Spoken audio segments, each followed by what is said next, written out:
Sejumlah ex-RT RW kembali pertanyakan kejelasan penyelenggaraan pemilu raya RT RW Sekota Makassar.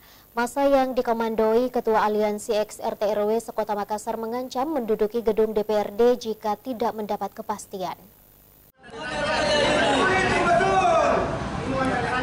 Sejumlah ex-RT RW yang mengatasnamakan Aliansi ex-RT RW Bersatu Kota Makassar kembali mengepung kantor DPRD Kota Makassar, Jalan Andi Pangerang Petarani, Kota Makassar, Senin siang. Kedatangan mereka di kantor DPRD Makassar kali ini guna menuntut kejelasan dari Ketua DPRD Kota Makassar atau Wali Kota Makassar terkait kepastian tanggal pemilu raya RT RW dilaksanakan.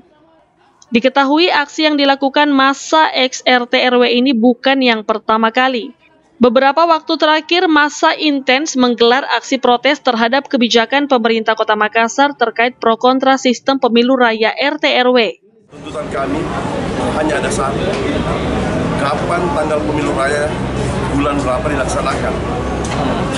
Terus kami membuat skema dan bersama teman-teman ex-RT RW ini di sini untuk melakukan aksi supaya pemerintah Kota Makassar memperhatikan kami, karena sudah 6 kali kami demo, hanya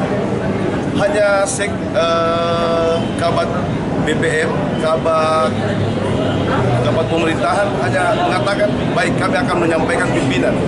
Apa kesalahannya itu kalau mereka pemerintah Kota Makassar ini melakukan pemilu raya? Lebih baik itu anggaran-anggaran yang dia berikan untuk voting dibikin drainase atau digeruk apa semua lebih baik. Kemarin kami pemilihan itu kan swadaya. Dalam aksinya, massa menduduki dan mendirikan sejumlah tenda di samping ruangan Ketua DPRD Makassar untuk menginap, hingga tuntutan mereka diterima, yakni meminta Ketua DPRD Makassar atau Wali Kota Makassar menyatakan kejelasan tanggal pemilu raya RT RW digelar. Asih Sisi, Selebes TV.